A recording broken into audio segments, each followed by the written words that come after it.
I don't really listen to Placebo's previous records, so but yeah, my favorite and the work I'm most proud of is the latest one, Now Like Love. I think it has to be that way. I think for me it's paramount that whatever we work on is that exciting and that important for us to continue.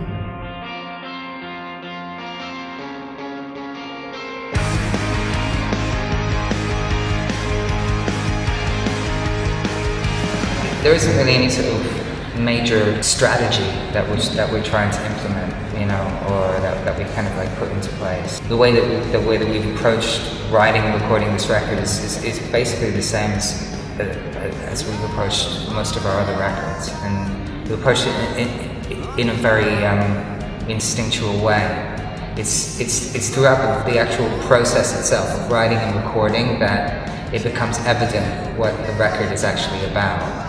And I think if you allow yourself to operate on that instinctual level, then you find out what's really going on inside of you, because that's what kind of naturally expresses itself without too much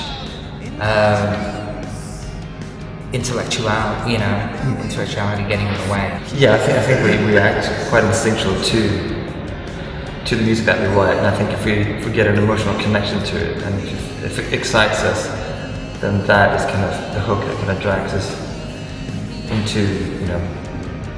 I mean, it felt like that for this record when we wrote Now Like Love, the title track.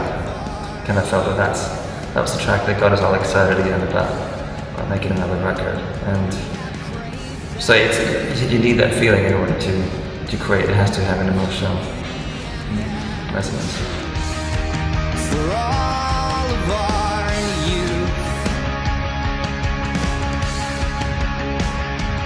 we have craved down. In our downtime, I was sort of working on some, you know, on some songs which may have never sort of seen the light of day.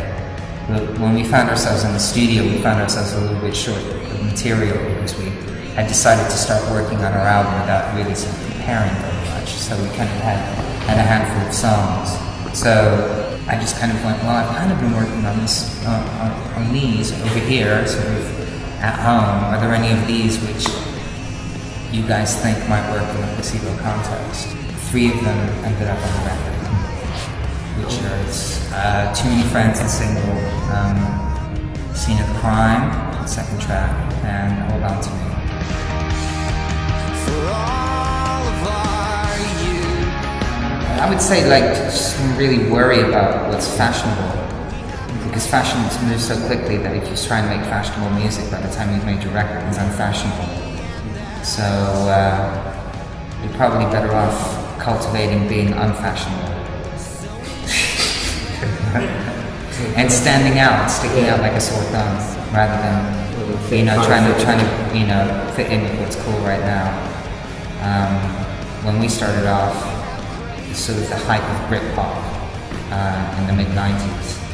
So, you know, we kind of stuck out like a sore thumb, and maybe it's a case of right place, right time, but it kind of seemed to do us a hell of a lot of good. So. Love